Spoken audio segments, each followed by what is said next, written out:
Come with us now, if you dare, down a rickety staircase into a dank, dark basement. What awaits? The Saturday Night Freak Show. Hey, thanks for listening to the Saturday Night Freak Show podcast, the movie review podcast that comes your way every Saturday, whether you're ready for it or not. These are the internet radio superstars. Sean, take two. Holly. Michaela. And I'm Colin, and tonight we watched a movie that was chosen by... Colin, what did we watch tonight? Tonight we watched Star Trek II from 1982, directed by Nicholas Meyer. Star Trek 2 what? Star Trek 2 Colin. Just covered it all. Sorry, The No, Wrath Colin. of Khan. But The I feel like director's cut. people know it more as The Wrath of Khan, like, than Star Trek 2, right? yeah, Like, they I would feel just like say I've The always, Wrath of yeah. Khan. Earlier, when you called it Star Trek 2, I thought you were talking about a different movie. Because I just Like thought, I the thought J.J. this, Abrams Yeah, one? I, this is I, thought- I thought known this as The was Wrath of just. Khan. I thought it was just the Wrath of Khan. Oh, Yeah. okay, Yeah. okay. Yeah. I think, actually, when it came out, the poster just said Star Trek The Wrath of Khan. I think the Oh, 2 nice. was added later. Interesting. If I remember, there's a little trivia for you. Okay, so our director. Yep, Nicholas Meyer. What do we know? Do we know him from anything?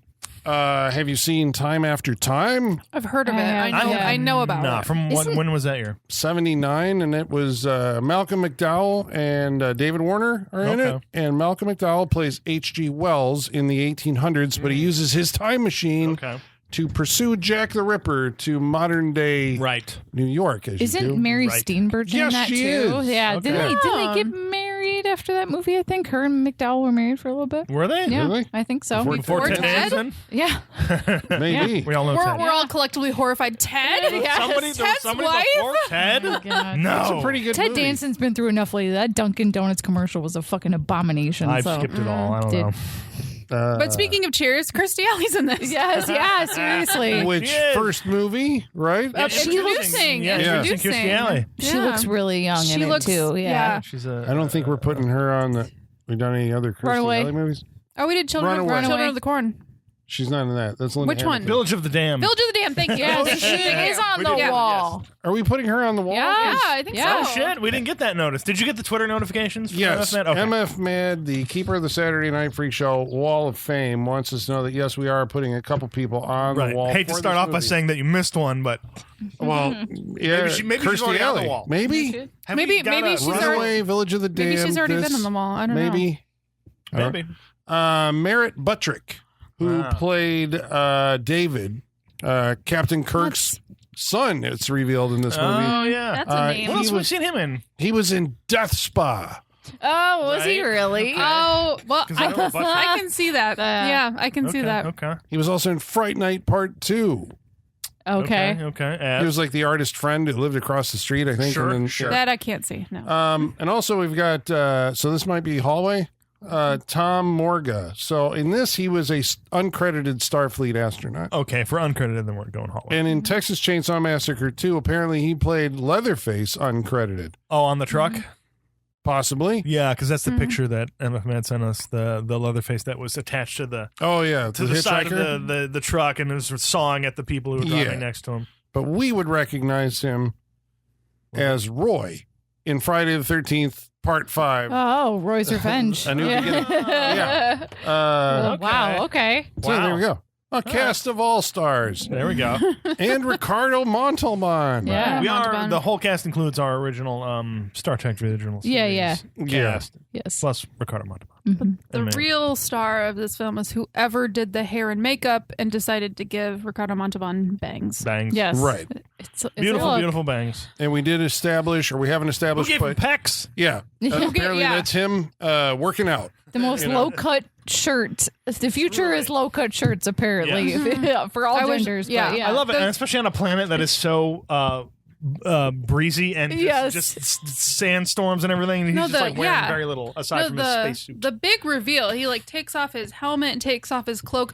The helmet first, and I was like, the hair, my Yeah. God, the bangs. It is unfortunate that he didn't like I know, Shake it like out, shake it shake from it the out. helmet, shake it out. I Herbal wanted him Essence style, to. yeah. herbal essence Yeah. commercial. Just And I was already like, wow, that's some magnificent hair for someone that's been, marooned on an island or whatever. A planet. And yeah, thank you. And then he takes his cloak off and the pecs, the cleavage. Yes. Yes. Full on brief nudity. Yeah. I was Good very cleavage. uncomfortable. Yes. But my God, I was shocked. That's the power of Khan. It is. It is. His power is in his bangs and his pecs. Yes. It was very We should shocking. all be so lucky. We should be. His face does not match his pecs. No. I would not have placed that together. They he look seems fake. like an older gentleman, but But he's very fantastic strong. body. I guess Yeah. that's But- why, because he's like got super strength. He's got old man Right. strength. Yeah, he does Yeah. have old man strength. Well, he's Yeah. a But he's got genetically genetically modified, engineered yeah. Superman. The whole Yeah.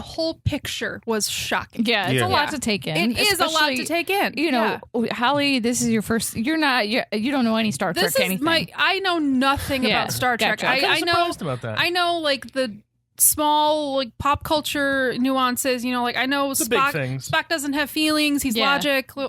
You know, Yeah. I get that. the Vulcan death grip and the stuff Vulcan like death that. grip. Yep. Mhm. You know, Did you know that he died the once? memes. I know the Yeah. memes. You know, Patrick Stewart. You know, Yeah. I know it. I Yeah. know those. New Star Trek. Yeah. I watched the first two. Chris Pine Star I Trek. watched both of those. Now, the second one draws heavily from this one. That's what I gathered. Which, like, And yes. the first one draws heavily from this one. I would That's say, true, but yeah. yes. Everything draws heavily from this one. Even Star Trek Next Generation draws heavily because this is a foundational Star Trek movie.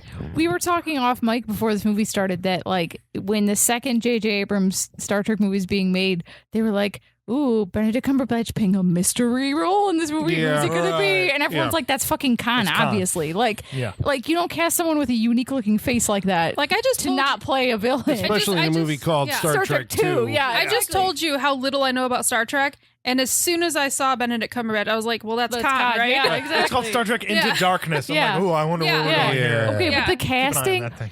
the Yeah. casting for the Star Trek remakes has been some of the best casting in modern Phenomenal. history. Yeah. I think. Truly. Like Seriously. they really nailed it. Keith Urban was a great bones. Although, Yeah. although Yeah. never did Right. I Because he suspect... did a lot of DeForest Kelly's like Yeah. He mannerisms. did. Never did did I really suspect that the redneck from the Smokin' Aces would end up being Captain Kirk. Yeah, seriously, I know. That movie Yeah. in a while. Well, and Zoe Saldana was a Uhura. Beautiful. And then Zachary Quinto. Zachary Spock. Quinto, Yeah. Spock, Wonderful. Anton Yelkin as Love Yes. Chekhov. Yes. Yeah.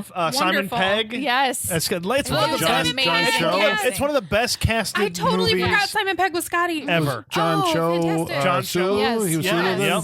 One of the great cast. Yeah. And that first movie is so fun. It's so good. Yeah. These guys had been doing it since the 60s, right? They Yeah. did 79 episodes of What a was show. the distance between the last episode and the first movie? I 'Cause think that's it quite was- a gap. Quite a while Like- because the first Yeah. season of Star Trek was 66. Yeah.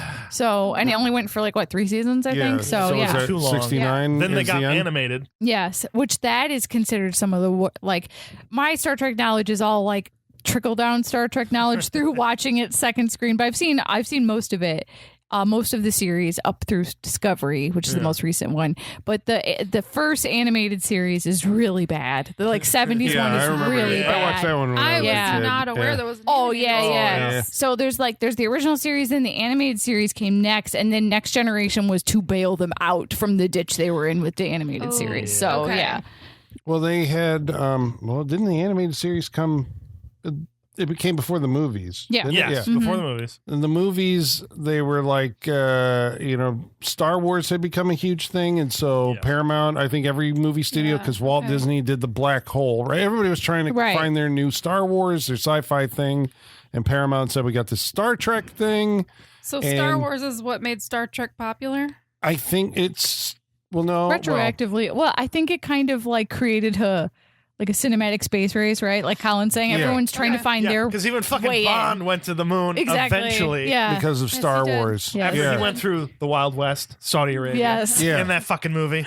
The jungle. Go back and listen to Moonraker. Yeah. Moonraker. Yeah, but Yeah. you're right. It's like Star Trek had a following, like a rabid following. Like they're the reason you have conventions, right? Mm-hmm. Yeah, like they had absolutely. Yeah. Star Trek conventions, and that has exploded Mm-hmm. into comic conventions and all sorts of stuff. Side note, go watch Galaxy Quest. And But side note. I think when they made yeah. that first movie, and I think the first movie was under the guidance of Gene Roddenberry, the guy who created Star Trek. And I think we were saying that he kind of had a vision, a utopian vision of the future Yes. that was informed by the movie Forbidden Planet and the TV show Wagon Train. He put them together in space. So I think he guided the motion picture, and the motion picture has like it's a hard sci-fi movie. There's a lot of, I think it borrows a lot from like 2001 also. It's going to have majestic orchestral scores in space. You're going to have a lot of the majesty of space flight. And I think just seeing the Enterprise rendered a as lot of beauty huge, shots of the Enterprise. Because you just saw this thing flying by as a little model on TV. go watch and now that it's, show. like, oh my God, it's the Enterprise. But his version... I think the first movie, I mean, I like it, but it is kind of ponderous in a cerebral kind of way. And so they were like, we have to, with the second one, we got to do something that's more appeals to a wider audience. And so they hired Nicholas Meyer. Especially after the adventure of Star Wars that had been happening. Something a little more, Yeah. And Nicholas Meyer was not into the Star Trek universe. Like he wasn't like a big fan. No, apparently not, because he had written a Sherlock Holmes book that was called The 7% Solution, and they got to make a movie based on that, and he had done time after time. But I think he was more, I mean, I get the impression from watching this movie, right? He wrote and directed it. Nicholas Meyer comes from a literary background. Okay. Right? That would make sense. That makes a lot of sense. So he understands structure. He understands theme. He knows how to like weave, announce a theme at the beginning and pay it off at the end. It's like, so he understands how to put like a play together, right, from a writing standpoint, the structure. Drama. Yeah. And so, he didn't know Star Trek. So he watched like the entire 3 seasons, like over the course of a couple weeks at Paramount. That's a lot of Star Trek. And then, because he's like, what am I going to do here? I need to understand this thing. It's wild to me that they would just hire somebody who was not like a self-professed fan or had no interest. You're good. Yeah. You're cheap. They course corrected on that later because everyone who and their mother involved in Star Trek eventually directed a couple of these movies. Yeah. Between Nimoy Leonard Nimoy, does, Shatner does. Frakes does a couple of them later on in the Next Generation ones. Yeah. It's like, well, you understand it, so do it. But sometimes it seems like the best things are done by people outside of the fandom. You get a different perspective when on they it. come in. I think that's what it is, right? So I think Meyer's take on it, aside from narrowing in on this one, the Space Seed episode, which introduced Khan as, what do we say? He's a 20th century genetically engineered Superman, a villain apparently on Earth. Wasn't he picked up in the great year of 1996? Yes. That was a big year in this man's life. Yeah. I was hoping we'd see a flashback to 96. I was hoping too. I'm like, what was this all like in 96? Yeah, because I don't know if they said in the show. I think it was either the show or books. I know there's a book called The Eugenics Wars. Okay. And Khan is the central figure. And at the end, I think humanity like boxes him up in the Botany Bay and fires him off into space. Him and his followers, other You genetically. said that's in the book, not the show. I think they mention it in the show, and then there's a whole novel that you can read that's like fan fiction kind of stuff. Because because in the show, I think they mentioned because the eugenics precursor to this movie, there was an episode that he was in. Yes. Space Seed. Space Seed. Okay, and which he looked a little bit different than what you see in the okay. But he's of Indian descent. Of Indian, he's like did we establish that? Like the idea that Khan, this is what even J.J. Abrams got wrong. Khan's not his name; it's his title. He is a Khan. Yes, he's Khan Noonien Singh. Yes, that's his. Noonien Singh is his name. Khan is his title. That makes sense. Yeah. It doesn't make sense that Ricardo Montalban with a blonde wig is playing him, but sure. Yeah, blonde, he's great. Yeah, he's great. He's gone great. Okay. Yeah. He's a blonde gone gray. But what were you saying? All right. Okay. So on the show they establish like the story of him being put on this planet. Is that's yes. The Seed so show? his ship is found by the Enterprise. Okay. He and his crew are cryogenically frozen. Okay. They thaw them out, And then being a genetically superior superhuman, you say, there's a spacecraft and I should be in command. I'm the top dog here. And so Kirk and crew have to kind of subdue him. And at the end, it was, again, because I think it's Gene Roddenberry's philosophy, it's like they're not coming to blows or anything. It's more like, we disagree. You can't be with this. You know, we have to set you up on your own. Fundamentally, we can't coexist. Yes, because you come from a different time, and so we are going to humanely put you on a planet which is flowery with life and all that, and we are planting a space seed, right? And we will check back in a number of years and see what blossomed But from. something went wrong. Space seeds. And one of the Enterprise crew decides to go with Khan and become his wife. Okay. That also Okay. happens. And Because he sounds great. I think he comes off as a very direct and powerful guy, and she fawns all over him. Okay. So this one takes place, Love I think, me an ego. 15 years. Well, yeah, but that becomes his downfall, right? That's his, Well, yeah, his I'm just saying, shortcoming. good job picking him, hon.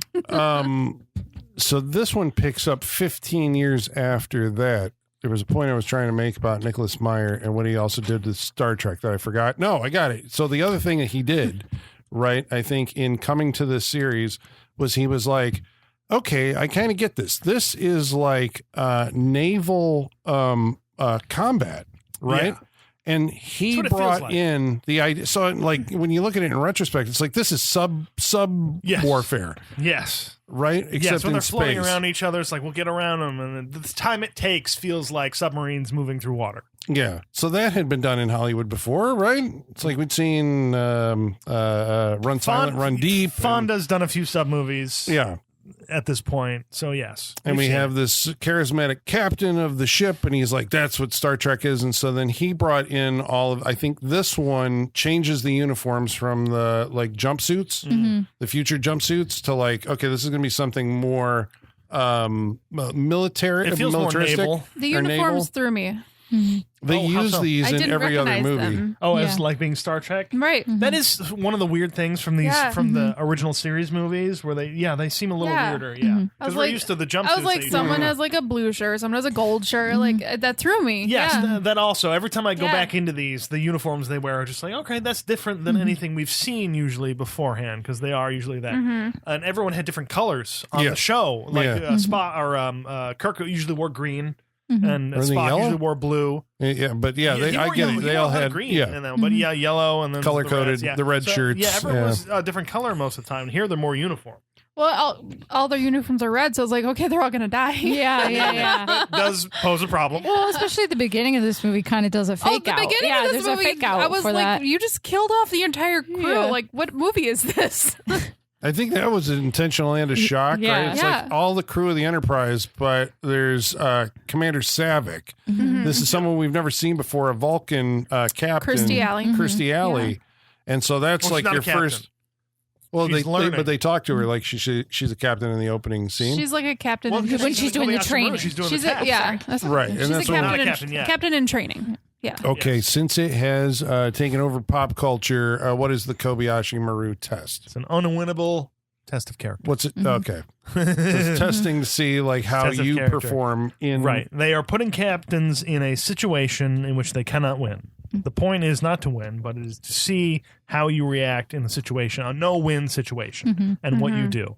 There's legend and lore behind this because Captain Kirk exists, who beat, quote unquote, the Kobyashi the Maru unwinnable test. test. The Yeah, unwinnable test, yes. On his third try, because he did it a couple times. yeah. I love that detail on his third try. And so the thing I've always known about Kirk, even before I really got into Star Trek and stuff like that, was that he cheated to win the Kobyashi Maru Yeah. test. Right. That's another. I've always heard Kirk, Always knew Kirk that. cheated. And I'm Yeah. like, I don't know what that means, but okay. Right. Kirk cheated. It amazes me to find out that he's the first person who ever thought of it. But right. maybe in the Right. future, Yes. right? Humans just don't think that way, and Right. he's the one who was devious enough. Someone's Right. going to be the first. figure it Someone's out. got to be the first. I mean, I think it was just, it goes along with his character of you don't have to follow the rules to make a good choice as a his captain. devil may Yes. care attitude. Yeah, it's his yes. devil may care attitude. Like most people, when they take a test, they're trying to solve the test according to what you're supposed to do. How do I change the test? Nobody thinks about how to change the test. Right. Like it's, Or even if it's a possibility. Right. Yeah. Like, nobody would They don't even think that to be able Yeah. to change the test, you could do that. right. That's his Nobody first thought. thinks that. Like, how do I switch this up? So And I always wonder in the writing, like, which came first? Because you know that, we know famously this is the movie where Spock dies at the end. Like, does that thought come to you first? And then you're like, okay, what does that mean for Kirk? And so we're going to start the movie with a scene where he, we're talking about how he cheated death, right? So eventually he's going to have to end up and his whole thing facing death. Facing death is a theme for this. Yeah. Especially since he's getting older. The whole thing of facing death as you get older. Oh my God. Turned 40. Too real. Too real. Too real. Too real. I was like, he's 50 in this. That's just, Yeah. a stone's throw away. Yeah. Yeah. And that man is Holly's 90. going to call it quits early. That man is in his 90s and still working. I know, it's Yeah. amazing. Yeah. Going Like, to space. He went to space. Let in his him 80s. rest. Like Let 80 him years rest. old. Should. He's Yeah. Captain Kirk. Yeah. It's good that he went up there. I know. It's like I one of the agree. first. Yeah, but does he It's good still that he need went. to be It's not doing? good that Katy Perry went. Does he still need to be doing Priceline commercials though? Like, can he just like enjoy life a little bit? I'm just Maybe you that's know. what he enjoys. Maybe he likes yeah, it. yeah. Maybe I'm it's like just a couple days work. He gets, I- he gets a big check hope and he's so. happy. Yeah. I hope he enjoys it. Yeah. I would hate for anyone to be out there like That's what I'm saying. I Frankie hope Valli it's just being shoved exactly. on stage. Yeah. I hope this isn't out of necessity for money or Yes. something. You Right. know, like Yes. From what I've We heard, should support William Shatner's retirement. yeah, that's what If I'm he saying. needs something, like Yeah. he deserves it. In his 90s, like yeah, but I mean, the stuff that I've seen of him, and a lot of it is like, you watch these Star Trek docs and he talks. So, I mean, he's a very curious guy. Yeah. He researches things and finds out like what is it, and is curious about people. And I think, it would not surprise me if he just likes right. acting. Yeah, Yeah. his net worth is $100 million. He's Yeah, good. yeah, He's exactly. good. He's So- good. Fine. I do- Licensing alone, he's probably doing fine. I watched Fine. this show with him on it called The Unexplained, and it's Oh, it's, yeah, I love that, and yeah. that's the best gig because he literally is sitting in a stool just introducing clips of like Bigfoot and aliens, and Just stuff. being Shatner. Yeah, Yeah. and He's like, yeah. is this real?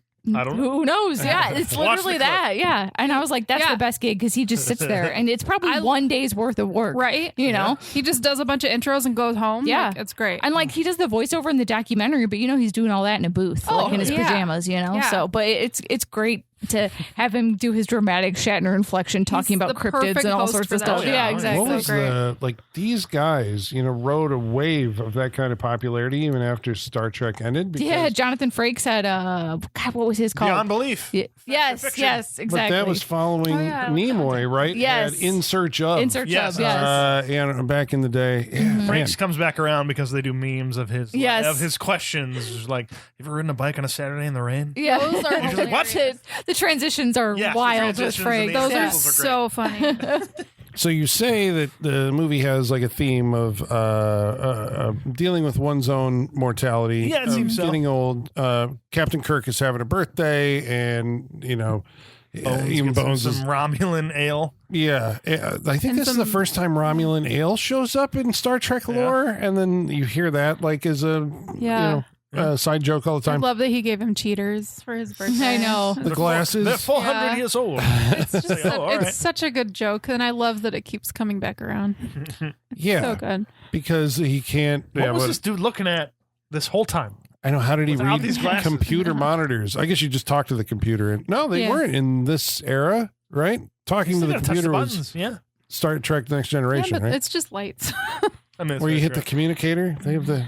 That's Yeah. true. Was that okay? I do love the ambient sounds of Star Trek. I love Very all the true. button clicking. I love yeah. the talking in the intercom, the beeps and boops. Yeah, there's in the beeps, space. a lot of beeps yeah, and yeah. boops that I love. It is a that I've very gotten soothing used to. show. And it's like a variety of blinky lights, which I Yeah. like. Some Yeah. are colored. I like it. Yeah. Oh, You can ask your personal assistant to play you Star Trek or the bridge ambiance. Oh, really? For not only that, hours, I yeah. have renamed my assistant to computer.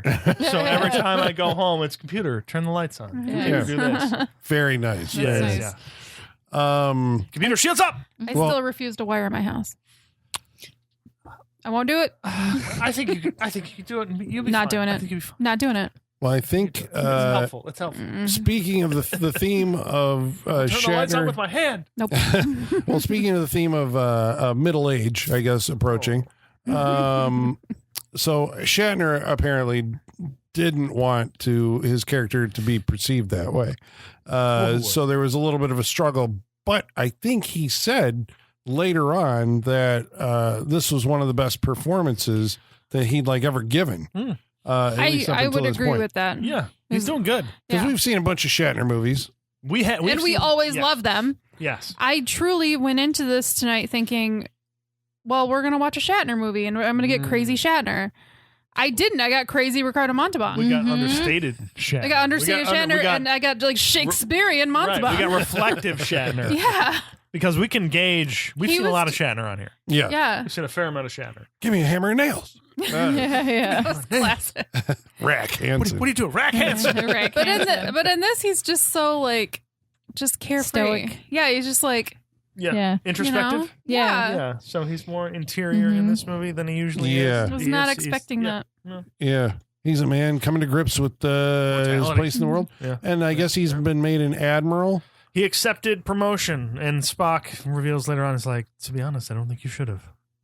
Yeah. Going to die, basically, because of it. Bones also is kind of like, that was the worst thing that you ever did, was giving up your command of a starship. Yeah, that's where you're alive, dude. If those are the three main characters of Star Trek, it's so who, what is Bones and Spock to Kirk? You have they're both sounding boards. I guess that's what forms the dynamic of that, trusted the friend. show. Yeah. Spock is logic and reason, and Bones makes the arguments Bones that is are emotion. Oh, that's what it is. Yeah, so that's he goes to each one Yeah. to get a perspective on those things. And so you wouldn't have Captain those Kirk two without those two guys. It's funny that those two even fight each other. Yeah. Emotion Right. and logic are also, at loggerheads most of the time. Yeah. Yeah. You out of your Vulcan mind? That was great. That's not The delivery was wonderful, because that's yeah. in the new Star Trek. Yeah, so fun. So how do we I love find Carl out? Urban. God damn it! I know. He's fantastic. So how do we find out what Khan's the Khan's still around and his plans? What happens? I got thrown off for a second because Khan. It's just you have the Khan as they leave the show. Oh yeah, It's like, yeah, but yeah. Khan, Take the right? Khan. Yeah. I know. I got to Take the tell Khan. people that more when you can drive my car. Take the Khan. Yeah, take the Khan. Yeah, what is okay? So he was abandoned on the planet, and so he wants revenge. Do we talk about how there was two planets and one exploded, knocking this one off course? It was the green flowery version until one of the other ones exploded, and then, like you said, knocked it off course and turned it into just a desert wasteland. Planet. a Yeah. barren wasteland with Yeah. scary pincher bug Yeah. lizards. Which I'm curious why you would keep these as pets in your living quarters. To use them on other people to control. I think But you're marooned. I mean, why? Yeah. What was your forward thinking that much that if anybody ever comes in here? No. He has them because they killed his wife. Oh, so and he's many tormenting members of them? his crew. So he is going to keep them this. Always anybody who's in this position and who harbors the flame of revenge, as Khan seems to do. That's why he's holding them for that little thing in the future. He's They're under possible, his control now. right? And it's They possible got out of his control. I could meet him again, and if I do, I'm going to use these. didn't he say it was the only other living thing left on the planet? It might be, yeah. yeah. So that's all he got. So That's there all he you got. go. Plus, I just feel like most of his decisions in this movie you can just track back to he went crazy on a planet where There he you was go. abandoned with no resources. Yeah, yeah. It's like the desert island kind of situation, Right, And- and there's that whole thing is I will control the thing that killed my people. Yep. Now I have it. Now it's Yep. mine. So now I lord over it. Yep. Yep. Because I mastered can't it. control everything, I will control my hairstyle and Yes. give myself bangs. Yes. Yes. To feel some I will get a control over my blowout, and body. I will Yes. control it Yes. Been there. Yep. And he does push-ups every morning. every morning. Every You got to morning. keep yourself in shape. Yeah. Because you never know when you might have the opportunity to commandeer a starship. Yeah. So a Vengeance starship drives him. shows up, and this is Captain Terrell, Paul Winfield, who's been Yeah. in. Was he Serpent in the Rainbow? Yeah. Serpent in the Rainbow. He and Chekhov are on board the Reliant, Yep. Great ship name. and they. And it was a car. The Reliant K is a Plymouth in It the is. 80s. Oh, is it? Okay, all right. The Reliant K. The Reliant Ooh, K I know, was a it's- Plymouth. Yep. Wow. Need a reliable car. The Reliant. There you go. I mean, man, that. It's a great name. That's a great Yeah. name. So they are conducting a scientific expedition. They're military, right? Navy. but they're doing it on behalf of scientific researchers at the base Regula 1. Who are working on the Genesis project? So what's that? Because this is the MacGuffin, right? Yeah. This is the thing everybody wants, and it's going to be the center, threat of the movie. It's basically like I'm going to call it a missile system where they shoot it to a planet and it restarts the growing process on the planet. Basically, it restarts life on a planet. It causes like a Big Bang type event on the planet, but it rearranges all the like data of the planet to like terraform it instantly. Like this happens instantly. Sounds awesome. Can I get one? Like that, right? Yeah. This is where I'm like, this movie's hooking me in because I'm like, this sounds like a solution to all my problems. We've moved beyond billionaires having their own islands. Yes. We want our own little planetoids. Yeah. This is a thing that J.J. Abrams and crew missed out on, right? In your alternate timeline, imagine humans creating planets all over the solar system. Right. Yeah. It's like this is never mentioned again. I don't think in any kind of Star Trek thing, but this is a significant, scientific breakthrough. Yeah, it's like it all got destroyed in this movie. And so we're just like, we can't replicate it. We're not going to do that again. I have a question about how it terraforms, though. So is it just like a randomizer? So it is like, oh, this is like a mountainous planet, that's going to have kind of like a snowy landscape or whatever. So can you re-roll? Can you like be like, no, I don't want that one. Can I get like a tropical planet? Yeah, exactly. I think it always goes for like green life. Yeah. I think that is always what Do you think it has everything? I think it's close to Earth. Closer to Earth. It has every type of sub. Yeah. So to me, I'm hearing solutions for everyone's problems with this thing because no longer is there a shortage of anything because we can always create more. Yeah. So everyone can have their own little planetoid and just live their good ass life. Yes. So. But Bones comes up with a very good suggestion where no human should have that power. Which is true. But, and I agree with him. But like humans, like, I don't know, in the Star Trek future, it's like there's so many different species coexisting. You know what I'm saying? And like, I don't know. In the Star Trek type of future, I would trust it, I guess. In the Star Trek, in the Star Trek future, because looking at what we have now, look at who's making decisions currently. Right. No, we Star cannot Trek be future. trusted. Yes. Right. No, I think we can Star trust. Trek world, yes. Yes. I feel better about it. Even though I think Bones even has like a objection to that. He's just like, no one should have this power because That's what I it's said. catastrophic. Yeah. Right. Because they've figured out destruction and creation all in one thing. Yeah. Yeah. So of course Like, this that's is too much. going to be the thing that the bad guy is going to get his hands on and Well, threaten. Because they said that if you shoot it at a planet that already has life on it, it nukes the whole thing and then restarts it. Yep. So, like, because in the example, they talked about shooting at the moon, which has no life on it, and how it would create life. But of course, an evil person is going to use it for eugenics and ethnic cleansing, right? They're going to use it to, like, get rid of all the people they want to.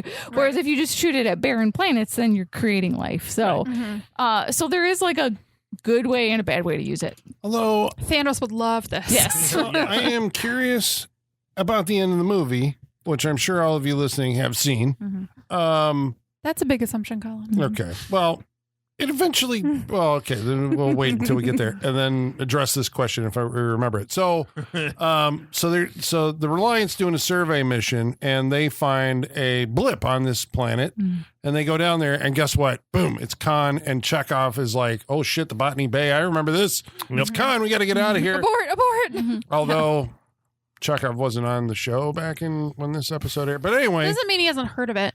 Yeah, he's a smart guy. He's heard legends. I never The forget Legend a of face. Khan.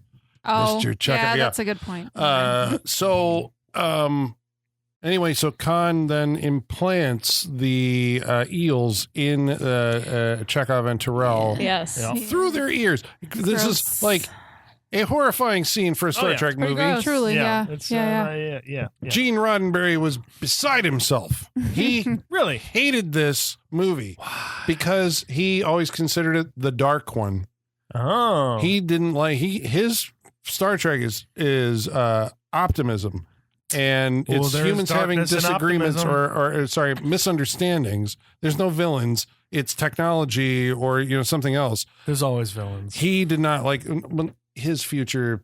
we're past all There that. will But that's- there see- will always be villains. But that's where the criticism of Star Trek being boring and not having conflict comes from, is that if all the problems of humanity are solved and we just Right. have subtle disagreements, that doesn't always make the most compelling television to watch. Right. 'Cause you end up, again, it comes down to moral quandaries. Yes. Or, Right, and you will never find like no one's ever going to agree with you all the time. Like there Right. are always Yeah. people who will be on the exact opposite of what you think. Well, and that's why, like, I think Next Generation really kind of like got the right kind of step with that, Yeah. because it became a lot of like common philosophical arguments applied. A lot of yeah, which just philosophical makes stuff sense. in the Yeah, Next Generation. yeah. There's some Mhm. great but that episodes was- that try to decide the humanity of Data. Yeah. It goes on trial. Like, Yeah. what is a man? And they go through that whole Right. process. Yes, and when That Data gets was- a cat, iconic But episode. of Next Data Gets a Cat. Generation was like Gene Roddenberry, I think, spent years, right, trying to come up with, I think he called it Star Trek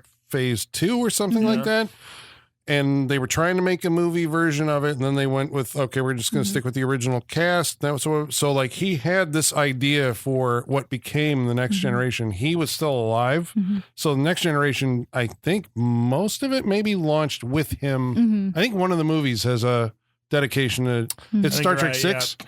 Maybe has a dedication to Gene Roddenberry. I think that's when he passed away. But Next Generation was his, and everything since is in the post Roddenberry Right. era. Right. He had less input on it. So everyone after him has kind of like gone away from the Machiavellian like kind idea. Well, yeah, Kind 'cause- of. well, now they've gone to dystopias Yeah. and all that. I Yeah. think in Picard, the Starfleet is the bad guy, and Yeah. you know, like so it alters significantly, I think, the original intention. I Okay. haven't seen them. I don't know, but Holly, there's an episode Next Generation you would also like where Data goes to the holodeck, which is like their VR simulator basically, and you can turn it into anything, which like there's a lot of implied sex stuff happening in there. I would assume. Yeah. But he wants to solve mysteries, so he puts himself into a Sherlock Holmes story for the whole episode. That's adorable. And he loves it. He has the whole outfit, yes, and he has the best time. Data has some of the best stories. That's really like, true. Yeah. That's really Because true. that's a great, like, here's a thing that is developing. You can Yes. do anything to it. Yes. So many story ideas can He come has a from it. very innocent approach to a lot of things too, because he's still learning. So yeah, And then they Data has the best have story. the greatest villain in Star Trek history, I think, the Borg. Yes, the It comes Borg. from That's Borg. really great. it's Borg. What's the a Borg? collective Gentrification. intelligence. It is so the Borg are people that have been like upgraded with like robotic implants, but they're all connected to one like Hive mind. consciousness. Yeah. And the Borg queen is Alice Krieg.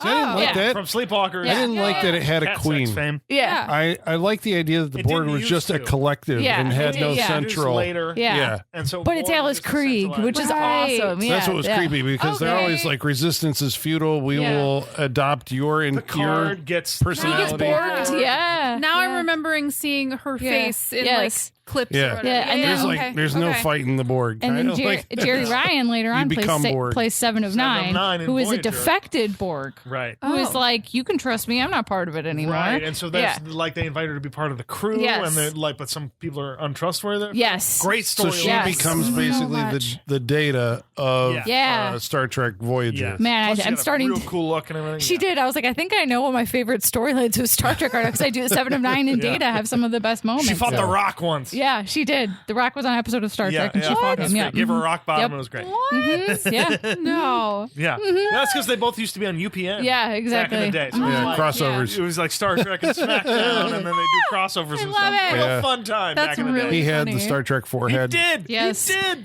It was so That's good. really funny. He still Yeah. did the eyebrow, and again, his wrestling. Well, moves. yeah. It was fun. That's Here, I'm fun. just finding a Used to be picture real- of the yeah, show, fun. Holly. Yeah, I he used to love be Star real Trek. good.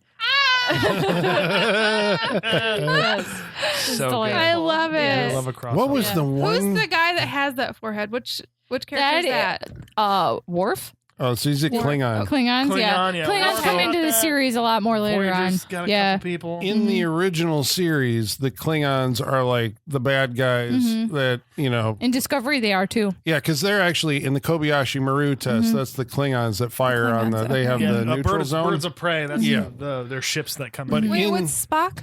He's He's a Vulcan. Vulcan. Thank you. Thank you. Thank you. But yeah, in Which is Star First Trek Contact, which is another good 6, movie. which is the other Nicholas Meyer Well, I guess Oh, he did he do wrote another one? 4, but wrote and directed 6. Yeah, they brought him back again after Shatner did 5. Right. And they're like, we got to Oh my God. save the series again. I Let's am go back to the guy who I'm saved it. so overwhelmed the right last now. time. No, the history of Star Trek is fascinating. There's just Both so much being behind the shoved scenes in and my in front of face. it. But in It's so Star good. Trek 6, like the Klingon moon explodes, and so they are now like the outcasts of displaced, the galaxy, and so the Federation has to make like They're inroads refugees. Yeah. and actually try to absorb the Oh Klingon. my And so by God. the time you get 100 years Unity. later, the Klingons are on the ship with Commander Worf Yes. as a part of the Starfleet. Yep. And there's every season of Star Trek has some new species that gets introduced that no one else trusts because of racism, you know, Right. or some sort Sure. of like historical context or Yeah. something. And then that becomes like a theme for the show. So I think yeah. Deep Space Nine had a lot of more of these The alien the characters. Ferengis. Well, it tried the to. Ferengis, I It hate tried the to be fucking like, Ferengis. okay, if you There's like a had strip the mall UN in Nine, space. There where is, they yeah.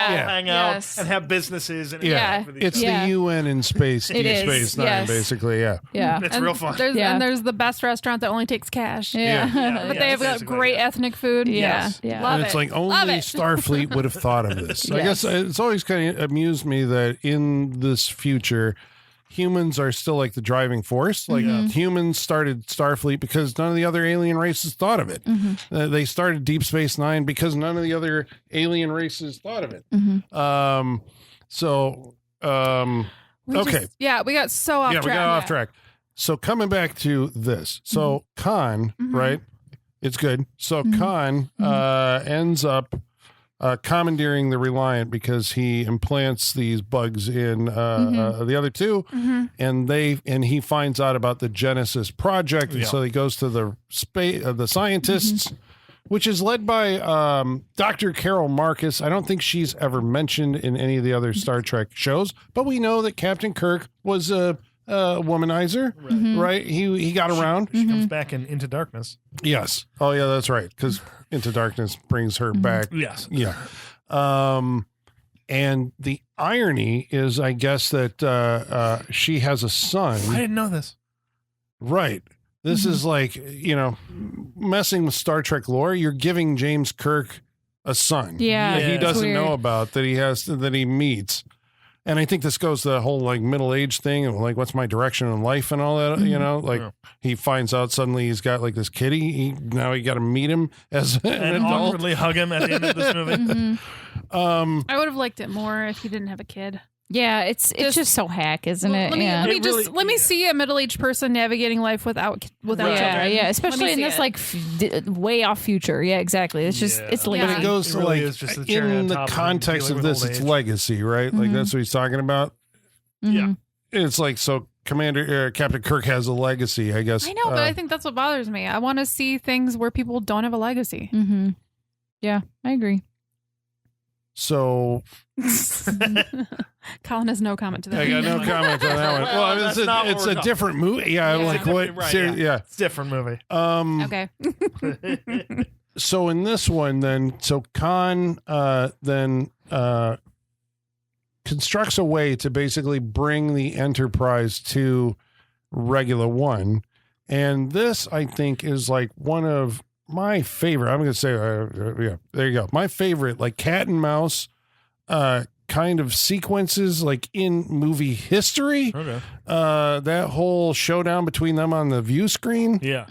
And like because they're putting the sheet, that whole it's like very tense, as they're approaching, and Where he's like, you got like a minute to do this. well, he wounds them. Khan Yeah. wounds them, Okay. blasts Yeah, the shit I out love, of them. Okay. I love that the Enterprise is like the ship in the Federation. I have a right? question. Gets Yeah. fucked up real easily all the time. Yeah. Mhm. No Yeah. matter what. Just real like Yeah, everyone knows how that- to fuck You with this do, shit. but- is, Well, that goes. our that, shields are down to 30%. That goes Happens with- so much. That goes with my question. Why aren't the shields just always up? Power usage. Apparently, they haven't cracked it. There is a lot of that. It's like reroute the power from the rear shields to the front because they can't handle it. Although They're Kirk And it does explain this within the story-wise and like how they like got one over on him because he should have had his shields up going into the situation. Yeah. He knew it too. And He was just too late. He was just too late. Yeah, Just yellow like, alert. but that goes to be like he's been away from it from a little bit. He's not quite but doing it, but he should have done But it. the Reliant is a Starfleet vessel. Right, but It's everything just is not so communicating. So suspicious. I mean, he's aware, but yeah, he's a little late on the draw, and Khan gets the better of him. Step a little bit. And then it's like, okay, take me, not my crew. Like, okay, but turn over all the, the information of the Genesis device. Yeah. And he has that. I thought that was great. It's like we're gonna do what no one's supposed to be able to do. We're gonna force our console. Yeah, they're gonna hack the system. Yeah. And I love make Reliant lower its shields. Glass on. He's just like, and they're all working together in this moment, pressing the buttons. Spock's like over there, press that one. He's like, he gets that and everything. Though the working together in these scenes like this, I really like. This is like very Star Trek, but it's also very naval, right? It's command and control kind of like this is how the systems work. Yep. This is why they, So he does manage to hobble Khan for the time being. Yep. And the two starships are floating around this like rock in space. It's a nebula, right? No, the planetoid. We're not there yet, but they're because this is where they're going to test the Genesis device. Yeah. Right. But the Genesis device isn't on regular one because the scientists have transported it somewhere. Yes. And Kirk's remembering. She said stage 2 would be underground. Yeah. So he's trying to think of what's going on because they have some sort of signal from inside the planetoid where there's something It's going coming from inside the planet. Basically, yes. That is it. And so we'll go there and figure it out. And what if they went nowhere? Well, then you'll have a great opportunity to get away from it all. Yeah. So they really are. Very cavalier, Captain Kirk. I guess that's part of his character. Yeah, between Always him and has Bones been. and everything. It's very fun. So they get down into the center of the rock. Yes. They beam down there, and they end up. There was a conversation between him and Captain Kirk or Admiral Kirk and Spock. Yeah. The by the book conversation, where it's like, we're going to be hobbled it's going to take 2 days to fix this, 6 days to fix that. Yeah. It is an open broadcast where everyone can hear it, including Khan. Yeah. So later that comes up because it's key to that whole, like, do you ever face death? Like in this, well, what's in the planet?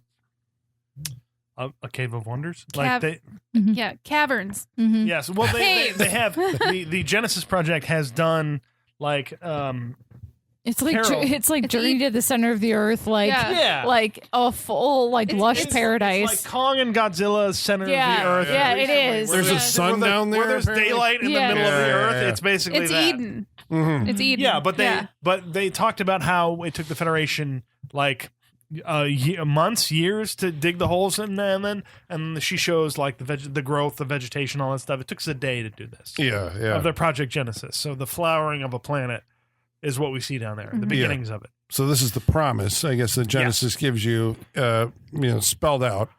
But there is a comment because Saavik, right, who has failed the Kobyashi Maru, well, she thinks she failed it. Yes. She's troubled by the fact that she didn't beat the test. Right. Wants to know how Kirk beat the test. This is where it comes out that he cheated, but it's because he's always like, I don't believe in a no-win scenario. Yep. Right? So how has he outwitted Khan? Speaking in code. Right, it's the oldest thing. Like, Everything that Khan thought was public and he was overhearing conversation, the time has been shortened. It's like Spock said, it's going to take hours to fix this. It's going to take minutes. Yeah, he's like, if you don't hear from us in an hour, just go and get out of here. Yeah. But in the meantime, he's been speaking code saying, this is what we're actually going to do. Yeah, so 2 hours instead of 2 days. And so in 2 hours, it's like, okay, beam us up. We're ready to go. The ship's got some power back. Yeah. I did like, again, these kind of human moments where it actually personifies the crew. You feel like what's lost in these attacks because Scotty's like nephew is there and he gets killed.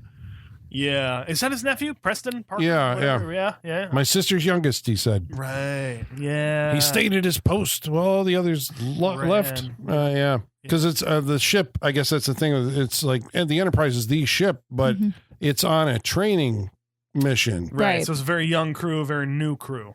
Yep. Mhm. And so that's also like part of the thing. Like they got to test themselves. These aren't, these are just kids, on their first voyage out. What do they call rookies in the Navy? There's the name? Cadets. Yeah, cadets. Something around there. Cadets. And so I guess because the ship is somewhat repaired, we can set up the final confrontation with Khan, who's also had to fix his ship up.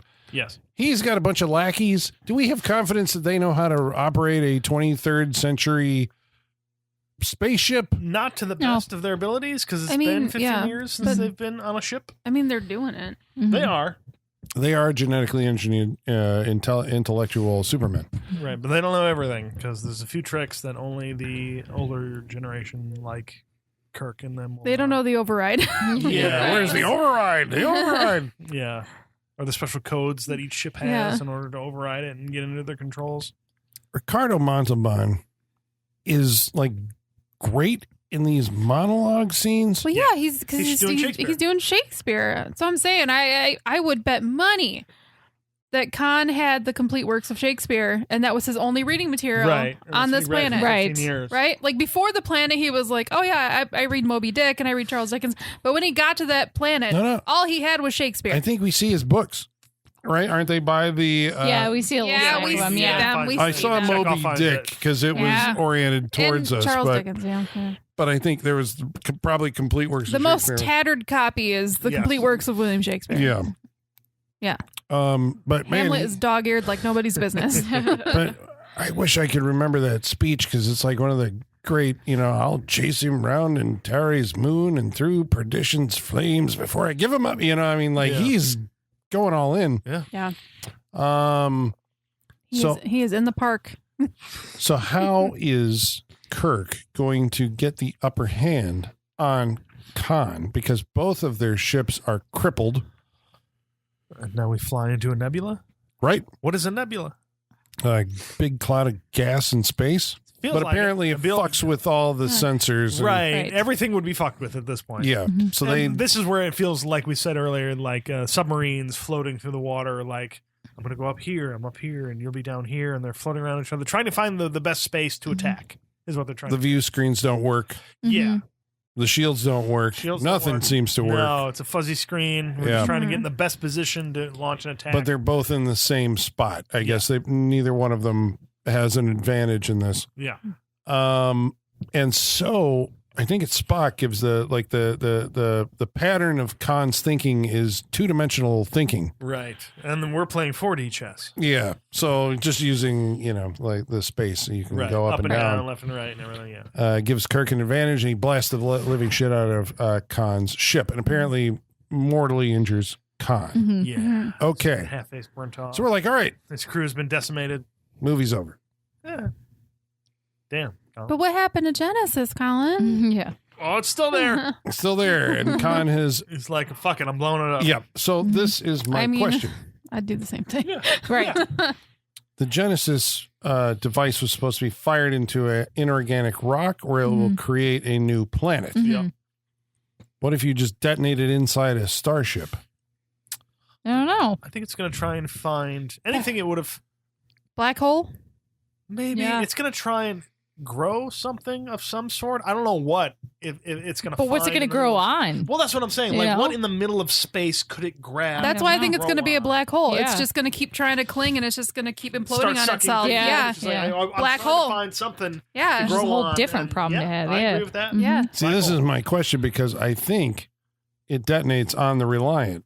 It does. There's no planet there, and Right. it creates a planet, and then you're like, well, then why did you need the rock planet? to Right, test this exactly. in the first place, Because you they could weren't have willing fired to it blow up into one of space. their own ships. No, they could have just fired it anywhere, and when it Yeah. exploded, it would have created a planet right there. Yeah. Just in the middle of nothing. Yeah. Are you sure it's not because it's on the Reliant? I don't know. Yeah. Because I think the Reliant, if nothing else, the Reliant is the base of the planet. Where if you just shoot it into space, what is the base? So that planet, the core, is the Reliance. Is the Reliant.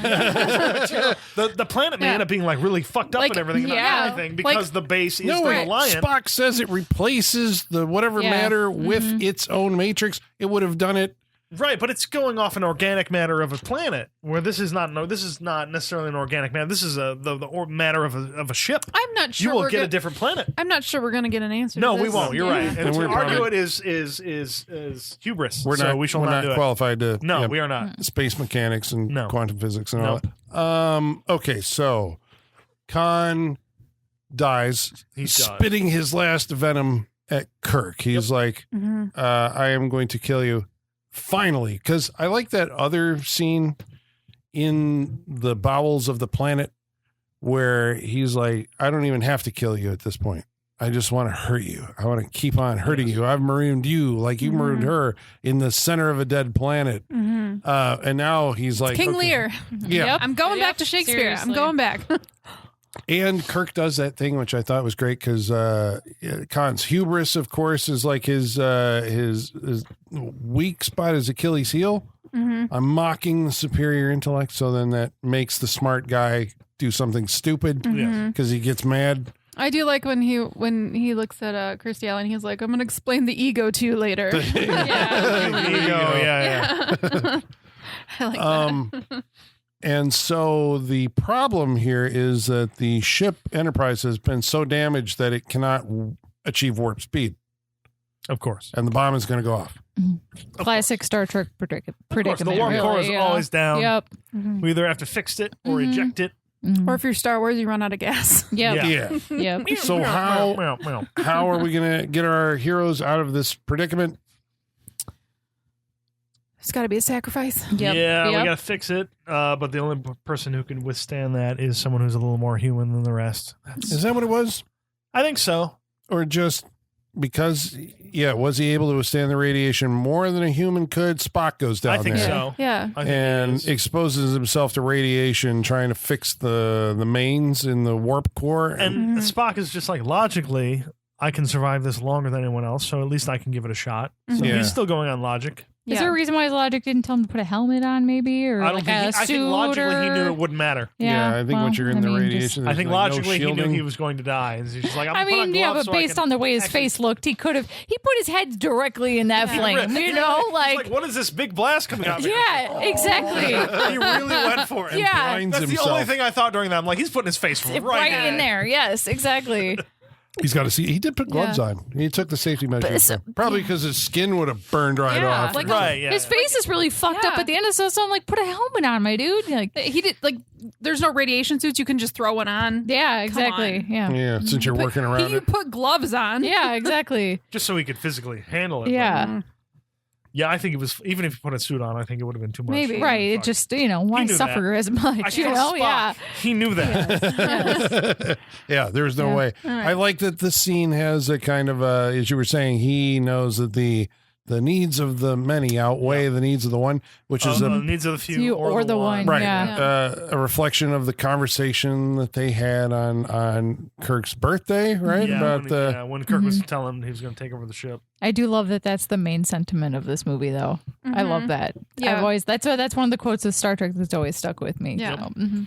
And that's why the bad guy loses. Right. And that they win. Right. Because he's taking the needs of the one over Yep. everything Yep. else. And then, I know thematically, man. It's It like works. it's It's great. It's good stuff. good. Yeah. Yeah. It's good stuff. I will say it's hard for me to take his death seriously because the glass between them just makes it comedic.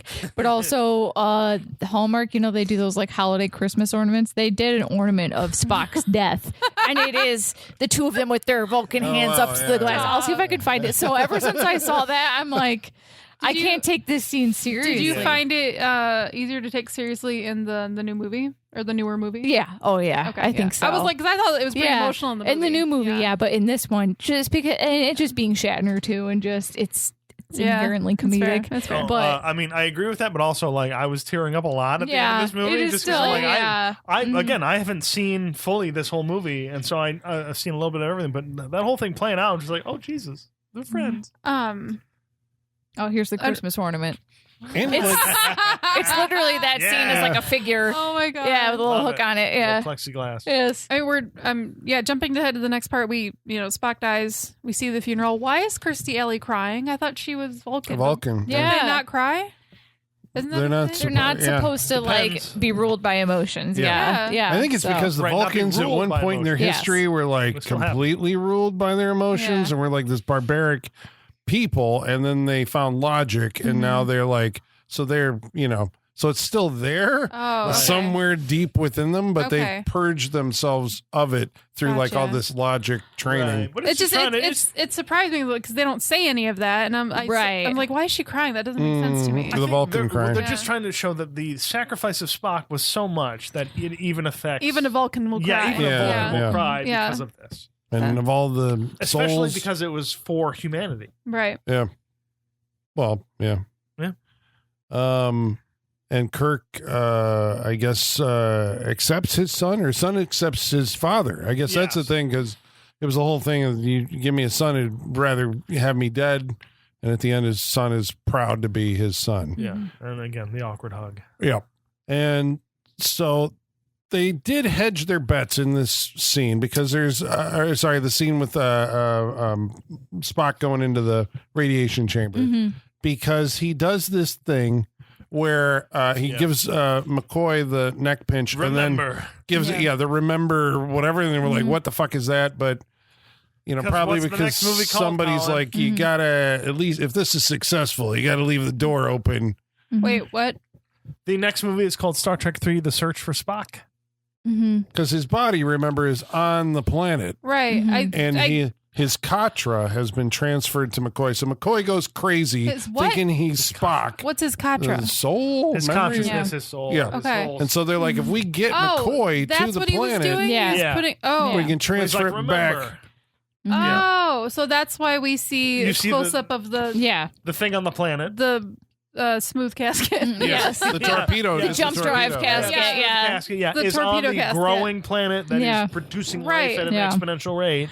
Right, and I was like, okay, I was waiting for like a cut to like the casket opens Opening? or Oh, something. that'd be Or badass or as Yeah. fuck. a hand Yeah. just coming up. To Yeah. The, Yeah. Yeah, that's what I was waiting for. I'm and glad then they just, didn't because No, that's a yeah, bit too yeah. much. They just even, cut back to branches. Right, I'm like, okay. even showing the casket on the planet, I'm like, I think we're going a little too far. There but was, whatever. but when you went to see movies in the 80s, there was no Different, yeah. guarantee that there was going to be another one, because sometimes they'd set Right. stuff up and then the next movie would never show Right, up. I waited my entire life after Masters of the Universe. Skeletor Right. pops up out of the water. Yeah. Nothing. Nothing. They would just Nothing. do that shit, hoping that there'd be another one. And with That's Star how Trek he'll be there was. introduced in the new movie. He'll just pop up on the water and then go on. I think actually I would like that, but it's Jared Leto, and I don't want that. the Star Trek movies use like 2, 3, and 4 have like a complete storyline. Yeah. Where Spock is dead at the end of 2. By 3, they're on the search for Spock. I'm going to spoil it for you. They find him. And 4 is like he's Spock, but he's not, which comes Something's back to wrong the, with Spock. the Commander He's like- Data. He's you like know, evil twin Spock. We need to talk about Spock. He's just like, we need to It's like a talk serious about drama where they're all like, see, something's not right with him, right? yeah. They have to find Kirk has to find the human in Spock again. I think, you know. The Yeah. voyage home, is that the whales? Yes. All right, that's the one with the whales. Oh God, They have to go I find am whales. So and bring them home. overwhelmed. They go to right Earth. now. The final frontier, the undiscovered country. Which is the Klingon peace one. Right. Sometimes it's just peace treaties in some of these movies. Yeah. And it's not so great. But, what are you No, I'm that looking at one you- I'm was looking at you, pretty good. Insurrection. But that felt like that was the last movie of the original cast was Yeah. Star Trek 6, and then I think they had Generations. brought Picard and Kirk together. Yeah. I feel like you guys just like Katra Star Trek into my face. See, you're Yeah, it's using actually it. pretty cool. See? Yeah. You did I want you to it. know, Holly. Oh my God, it's Yeah. too much. So, but that begs the big question: like the difference between Star Wars and Star Trek is Adventure.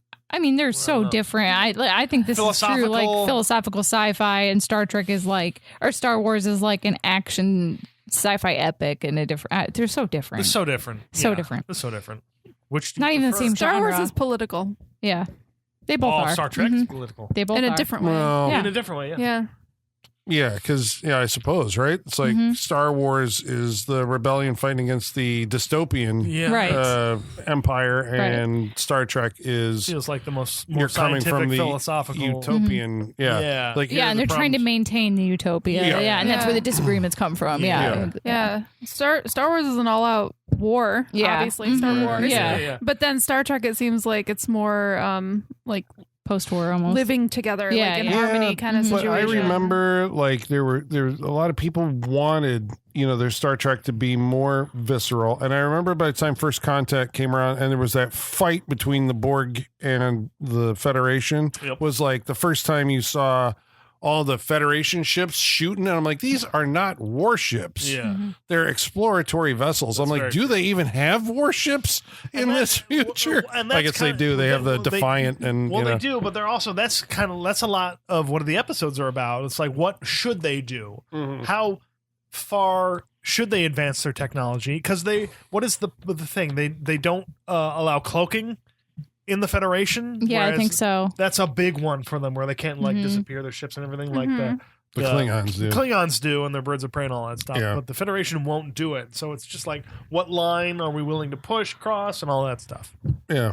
So they Very have, I guess it goes back to the Prime Directive, right? Humanity has come up with this like code of ethics for itself in the Star Trek future. Yep. Okay. Well, it's Star Trek II, The Wrath of Khan. And we're going to tell you, we're going to go around the table to tell you whether or not we recommend that you watch it. But first, we're going to summon our mailman. His name's Igor. Bring us the mail. Masters, the mail. I've got the mail. So many letters. Our followers are rising. Why, thank you, Igor. I do want to know what Igor would do with the Genesis Project if he could just shoot new planets into existence. What he'd do with it, Just to get away from us? Or to have his own? I think he might start his own society. Planet Igor? Yeah. See, I think he's more like the planet eater, where he just eats it. He just eats it. Yeah. He just wants to try all the flavors of planets. Yeah. Yeah, I think so. He just knocks it back. Yeah. Well, we want to let the good folks at home know how they can participate on this interactive portion of our show by following along on Facebook. Facebook.com/Saturday Night Freak Show. On X. At Sat Freak Show. By email. Saturday Night Freak Show at yahoo.com. And on Instagram at Saturday Night Freak Show. About tonight's movie, Star Trek II. Tim Chorrell, I hope I'm saying your name right, writes in, says, hi, team. Or is it Coral? It could be Coral. It could be Coral. Sorry. I'm sorry, Tim. We apologize. Tim says, hi, team. Longtime fan of the show. I love this movie. Oh. No discussion of this film would be complete without the amazing score by James Horner, It's which great I consider his finest. It's pretty epic. Horner did Aliens. Yeah, we heard a lot of I heard a lot of aliens aliens in this score tonight. Star Trek always did have good scores and good ambient music. The only time Star Trek didn't have a good score is Star Trek Enterprise, which I think is my least favorite series. Song. That fucking song gets stuck in my head every time. They have an acoustic ballad as the theme song. Yes. Ew. Yeah. And it's called Faith of the Heart is the name of the song. It's really bad. Like that. Me and Colin were talking in the middle of this movie. I do love the sound of a space adventure. Yeah. Like that score seems to come around a lot. And it's just like, again, that was part of the thing that was comforting tonight. It's just like, Yeah, but I was wondering, is it because Stanley Kubrick made space orchestral? I think so. 2001? Probably. Because Forbidden Planet, space was like, we're going to use electronic music for the first. Actually, was that? No, it wasn't Jerry Goldsmith. But Jerry Goldsmith did like the other Star Trek movies and themes, I think. Okay. But Tim goes on to say, also for consideration, how did Nicholas Meyer manage to pack so many themes into one screenplay? Revenge, youthfulness, sacrifice, family, etc. Also, this is one of the few examples of a film where the hero and the villain never meet face to face. Who knew that Zoom calls in outer space could be so riveting? I have felt the way these two feel on a Zoom call before. Yeah. I'll tell you that. Yes. I felt like blowing up my enemy across the Zoom screen before. Yep. Been there. I'm so triggered by Teams right now. I know. do. Blow them up. Phasers, photons, everything. Send everything. Oh my god. Michael Whitaker says it's one of the few Star Trek movies I've actually seen. Oh. No offense to the Trek fans out there, but Star Trek has never really been my bag. I always liked that Ricardo Montalban got Ricardo Montalban. He had no problem spoofing himself when the opportunity arose. He was one of the main villains on the cartoon Freakazoid and seemingly had no problems with all of the Star Trek references they stuck into that show. Also, that chest is 100% Montalban. Yeah. That's good for him. buddy. Good I for him. didn't know that he was on Freakazoid. I used Yeah. to watch that a lot. This is Wait, say who- it with me now. Rich Corinthian leather. That quote from Yes. Who is this? that's Michael Whitaker. Yeah. Whitaker. That's my wrap up. There you go, yeah. Travis Legler says, I have to admit I've never gotten into Star Trek of any kind. I'm also only a so-so Star Wars fan. That said, I have seen most of this movie, and I get why so many like it. Lord knows I've used the chat yelling "Con" meme many times. Interested to see how the freak show feels about this movie. Indeed. Last week we watched a movie called Enigma. Enigma, yes. Enigma. Stiggs Ward Stiggs. writes in. So we were saying when we were looking this movie up on Tubi, Prime, We Tubi- watched it, Tubi some movie? random thing, yeah. Was it a movie or Tubi? I think it was Movie? Tubi. It was a movie you Yeah. got to pay for. Movie, I think it was a Tubi. free one, yeah. Yeah. All Then right. it was Tubi. Yeah. So I think anyway, the grapes of death came up. Yeah. I said we might Yeah. do that on our show. And Oh, he said, yeah. I'm surprised the grapes of death came up. Cool French zombie flick by Jean Rollin. All right. Jean Rollin made some cool French vampire movies: Requiem for a Vampire, Lips of Blood, Shiver of the Vampires, Two Orphan Vampires, and also a movie called Living Dead Girl. And I wonder if Rob Zombie has seen that one. Yeah. Maybe. We have I'm not done a lot of interested. French movies. Yeah, the John No. Rollin movies. They showed up on Shudder, and I watched like 3 of them in a row. And I think Lips of Blood was one of them, and also this other one that I thought was pretty good. Now I don't remember the title. Damn it! Grapes of Death, I was all in. I mean, the Fire Stick Yeah. was wanting to play that. Holly, you weren't really here, but was. the Fire Stick became possessed and started playing Grapes of Death. Yeah. instead. Yeah, you So, want to watch this? yeah. So there you go. French vampires, the cinema maybe of Jean yeah. Rollin. We might have to dive in. Mm-hmm. Mike Welch writes in and says, I've been around. And that being said, what the hell is Zombie 3? Because we were talking about it on the Lucio Fulci episode. He directed a movie Yeah. called Zombie 3. Yes. Isn't it something else? There It's were- just called Zombie here. No, Zombie 3. Is it? Because I thought that was the one that was Zombie just is called- Zombie. Zombie 2 is called Zombie here. This is the problem. Okay. This is the problem. Yep. This This is is the why you're confused. Italians. Yes. Other movies that were released as Zombie 3, he made a Zombie 3 Yes. that has like nothing to do with the zombie that we know. Isn't That's Night also of the Seagulls like a zombie It's movie? just like how the Italians throw random that's, titles and the Blind Dead. That's all right. That's a Blind Dead movie. Mhm. So it is a movie that he made, but he got sick Mm-hmm. during the making of it, and so Bruno Mattei Yes. helped out while he was making Strike Commando 2 in the Philippines. Without Red Brown. Yes, that Without sucks. Red Brown. There you Go go. back and watch our Strike Commando. So Bruno Mattei Listen to says that he and- did Holy most shit, of you Zombie scared the 3. shit out of me.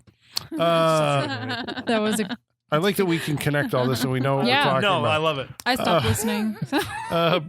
The week before, we watched a movie called Raising Cain. And Corpo agent says, regarding the famous reveal shot that De Palma, quote unquote, stole from Argento, Argento possibly stole it from the movie Nightmare, aka Nightmare in a Damaged Brain, made by fellow Italian Romano Scavolini. Sorry, there you go. Scavolini. To be fair, of course, Tenebrae is the superior film, and that shot is done much better. Also, Nightmare stole a Tom Savini credit, claiming he did the effects when in fact he did not. Oh wow. Okay, that's a big claim to make. Interesting. Well, like- yeah, that Yeah. really What is. was it? Yeah. Night Killers said it was Texas Yeah. Chainsaw Massacre 3. Yeah. Yeah. They didn't care. Everything's stolen. And about Raising Cain, Damian Starks writes in and says, great review of this movie. I miss the 90s, my childhood. Yeah, me too. same, of course. Thanks, buddy. Well, thank you all. Yeah, Thank you. for writing Yes, in. We love it when you write in, especially you first-time writers. And Welcome to the Freak Show. Yes. yeah, you are freaks now. We love hearing from you. Indeed. All right. And now we're going to go around the table to tell you what we thought of Star Trek II, The Wrath of Khan, starting with. Michaela, what did you think of Star Trek II: The Wrath of Khan? Oh man, well with Star Trek in general, I have a complicated relationship with because I like it, but I also don't like it. If that makes sense. Like there's times I really do you tell am this to engaged. your husband? Oh You're just yeah, I like it, but I don't sometimes like this certain episodes will come on and be like, I can't do this one. Like I can't. Like I hate this one. They sing a really annoying song to get through a portal, and I can't deal with that. That you think that I'm making that up? It's a real. They sing a really annoying song to get through a portal, and I'm not here for it. They have to sing a kid's song in hopscotch to get through this. It's really bad. I think it's a DS9 episode, maybe. But also, like, there's really good stuff with Picard and Captain Janeway. And, I mean, it's always been prescient and it's always done really progressive kind of things that I find interesting. Like, I think it's a Voyager episode, maybe, where, like, the first black captain gets, like, beat by the space police. Like that happened like in the 90s episode. Yeah. Okay. So like I've always I like it. I like the bottle episodes more than I like the overarching like kind of thing. And but that's how I am with all TV. That's how I feel about X-Files too. I prefer the like monster of the week versus the big government conspiracy. I had seen Wrath of Khan before, and like even before I had seen it, it was one of those things where I was like, oh, I've seen every clip from this movie just out of context, you know? I think that this is a good entry point for Star Trek, because if you watch this and this does not interest you, then I think that maybe Star Trek isn't for you then, which is valid. I get why it doesn't hit for a lot of people, because it does feel like you're being assaulted with information, you know? Yeah. I enjoyed it, and I like its place in cultural history, so I think I'm going to recommend it because I think it's an important piece of like pop culture to take in, just to see how many things it has influenced even later on with like the J.J. Abrams stuff and everything.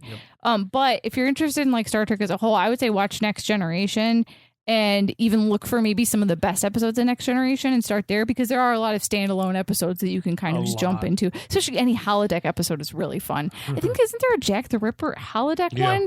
Yeah. So Sherlock Holmes. Yes. Yeah, Sherlock Holmes, but there's a couple. They cover a lot of stuff. Well, they have they have the replicators. The technology has improved in 100 years since. Yeah. And they get some like amazing side character guest stars. Like you'll always forget Whoopi Goldberg pops up a lot on that show. Anybody who's like a genre actor has showed up in Star Trek. She was like which is a lot of fun. Main character, right? In a couple seasons, in the bar. Mm-hmm. Yeah. Yep. So I'm going to recommend this, but I also like it's a light recommend because Star Trek stuff can be kind of dry and sleepy, and if that's not what you're looking for, then like there's plenty of other stuff. But that's why I don't think the Star Trek and Star Wars comparison is fair, because they only really share like a title, and that's kind of it. I feel like there's space. And there is a distinct really difference between Trek and Wars. But I'm gonna they're both sci-fi. Yeah, and that's but like even still, just calling Star Wars sci-fi might even be a little bit of a stretch. But yeah, I'm gonna recommend it. Light recommend. Sean, what'd you think? I'm gonna recommend it as well. This is, again, like you said, I've seen a lot of this movie in clips out of context. It is nice to finally watch it fully tonight. Thoroughly enjoyable. I love the Star Trek universe. I think I like it more as the more I watch of Star Wars, the more I love Star Trek. I love the discussions that you can have in this. Again, they've covered within the years that Star Trek has been around, they have covered so many subjects that you will find something that you will like in this universe.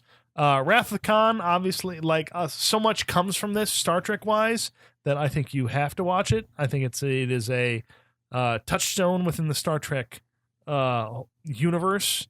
Everyone's doing pretty good in it. Again, subdued Shatner, which again, there's plenty of other wild Shatner that you can watch. If you want a little subdued, introspective Shatner, you'll get it from this. It is that science fiction movie. It is a little quieter than most other movies, I think, but I like that. I like the chess play between the ships at the end of it. That I always find fun, again, because it is just like they're waiting, they're finding the right maneuver to eliminate their enemy and everything. I love what they're doing there. I enjoyed this movie. I think you should watch it. I recommend The Wrath of Khan. Holly, how do you feel as I'm curious about this, as someone who's just been dumped into it? Yeah, just been forced into this. How do you feel about The Wrath of Khan? I am a little overwhelmed. That's right fair. now. That's fair. There was a lot put in my head tonight. Sure. A lot of interesting things about Star Trek that I learned this evening. Okay. Yep. I appreciated the storytelling in this. I appreciated the writing as far as it was very literary focused, very a lot of quotations, a lot of throwbacks to popular literature, and I appreciated that. I liked the mirroring in the themes throughout the movie, to Moby Dick and Charles Dickens, and so much Shakespeare. Yep. I was very taken aback by Ricardo Montalban. In a good way? Just what a presence. What a presence. In a longing way? I was uncomfortable. But did you like that uncomfortableness? Did you enjoy being uncomfortable? No, I enjoyed his over the top performance. I thought Okay. I thought it was entertaining. I thought he was probably the most entertaining part of this Yes. movie. Because watching it, I did not enjoy it. Okay. I enjoyed our discussion about it, but watching the actual movie, I was bored and I wasn't really into it. And there were moments that I was like, I know this is supposed to be a big deal, but I'm not a Star Trek fan. So to me, I'm just watching a ship fly by, you know, or like, okay, yeah, there's Shatner's great entrance and I love Shatner. Oh, with that but light behind it. it's great. It's Oh, great. so good. But I was also like, okay, I don't really care. So yeah, I was very aware that this is for fans, and I'm not a fan. There was a lot of backstory that I didn't understand that we talked about here, but watching it, I didn't get it. So yeah, I didn't enjoy the movie as a first-time viewer and a Star Trek virgin of it, basically. So I understand if you're a Star Trek fan, you should probably watch it, but I personally can't recommend it because I didn't enjoy watching it. That's fair. Not that there's not good stuff. There was good stuff. And I didn't hate it. Right. I just didn't enjoy it. I don't think there's a wrong answer when it comes to recommending Yeah, Star I Trek agree. because it's such an acquired taste that I feel Yeah. like it's. I didn't hate it, but I also didn't love it. So I'm not going to recommend it for the non-Star Trek fans. Yeah. Colin, what'd you think? I can't remember if we mentioned it on this, but this movie is a formative film for me. 8 years old, you saw it. Yeah, my dad took me to see it when I was 8 years old. It was one of the first movies I probably ever saw in theater. Actually, it might have been aside from a Disney movie, maybe the first thing that I saw. So this is colored by nostalgia and an iron grip of this was a formative movie in my life. Having said that, I've seen it over time as at different periods in time in my life, and now in middle age, it hits even harder. And that's why I was like, how old was Nicholas Meyer?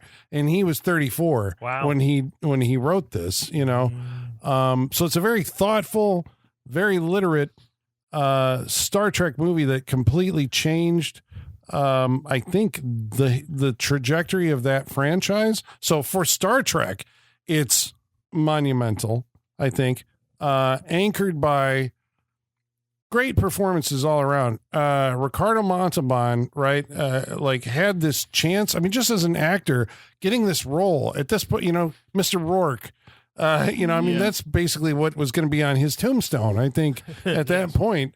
And now I think it's he's Khan. Yeah. This is one of the all-time great movie villains, I think. Shakespearean caliber, right? I think you could put him up against. Which I did love that. Yep. I did. I do agree with Shatner's assessment that this is one of the best William Shatner screen acting performances. I would agree. He can act. He just needs to be, I think, directed. A good director can get something out of that instrument. I like it better when Shatner does his own, is given a little more free reign. It wouldn't have been appropriate to this. Right. I liked what he did here. Is very human and very moving. I thought, the supporting cast, has different things to do that maybe aren't the focus, but I thought all the leads were great. I think this movie is one of the best movies ever made. It's a perfect movie to me. I look at it and I look at the Okay, so we're going Director's cut? the caveat. Oh, did we discuss what was missing out There's of a the couple of scenes, I think, where they discuss, he's Captain Kirk is so human, Saavik says, and there's another scene, I think, with Preston to humanize him before we kill him. They took out a line. Actually, I noticed after they're crawling up the ladders, and Kirk says something like, "That boy is my son," and Spock goes, "Fascinating." And they took that out of this. Huh. I don't know. It was a little comedic moment. Interesting. But as far as the writing, I think a background in at least dramatic storytelling, maybe not in theater. I'm not sure, Nicholas Meyer, but dramatic storytelling. This is a lean screenplay. An ideal, I think, in some ways, way to construct a screenplay that has themes, threaded through it that pay off. It all feels like this is meaningful. It's insightful, enlightening. It also has, this tension in the naval battles in space and Yes. the gamesmanship. I think this is just a perfect movie. One of the best movies ever made of all time. But again, I have a knowledge of the Star Trek that surrounds it. So Right. I think that informs it. That helps. So that's why I was kind of curious, Holly, how you would feel about it being like a neophyte to Star Trek. Like, does it still play? And I get that, now it's 1982. And so it looks a little more low budget compared to, I think it was like Star Trek 6, where they actually had like computer monitors on the bridge of the Enterprise. I love the low budget of this. What I mean, it was lower budget than the motion picture because they Yeah. just used the same sets. They're But just like, oh, we fucked up. Or it's like, we're not giving you as much money Yeah. to do it in case this fails. But I think, and it comes from an era, like a transitionary era in filmmaking where scenes play out kind of like, dramatic, like almost stage, like actors are given time to have time between each other to react and think and consider things. And that can seem a little bit slow. I didn't think that. I appreciate that. So that's why I'm like, it is shot very stagey because you're getting that the bridge is just a stage yeah. for these actors to do all that stuff. So yeah, I get that. Yeah. So that I really liked. So I'm going to say thumbs up, recommended. Star Trek 2, have to see it as part of your cinematic lexicon. So that's 3 recommends. Mm-hmm. Okay. I think so. So split decision on Star Trek 2. All right. So thank you for sticking with us this long. Indeed. Now we're going to find out what we're watching next week, a movie that's going to be chosen by Sean, what did you decide for us to watch next week? Next week, we're going to watch from 1989, Hell High. All right. Sounds good. Sounds like a movie I would enjoy. Yeah. I know so- nothing of this. I I don't know anything either, but the I title sounds also cool. know nothing of this. Oh boy. All So right. we will be watching Hell High. We'll see how this goes. I'm going to need a poster. This is like yeah. escaping me. Hell like High once I versus see it, I'll be Slaughter High. like, oh yeah, Hell High. But right now, I'm thinking Hell Night is coming to mind. The Linda Blair movie that we did. Linda Blair movie, yeah, Yes, yeah. I think that's what you're thinking of. I'll Which give we you didn't Hell High. like. Yeah. You're right. Right. Yeah, we were bored She was with a that. mechanic, and that Yeah. was why she had the. Okay. Here we Hell go. High, Hell High. Oh, I love this poster. I'm into it. I remember when that came out Nice, from nice. Yeah, we got a Arrow couple of Video. those. Yeah, I'm going to go with. Hell Okay. High. All right. Oh, Well, yeah. I'm We'll excited see what about this it. is all about. Yeah, Hell High next week on the Saturday Night Freak Show. We hope you'll join us. And until then, ladies and germs, the basement is going dark.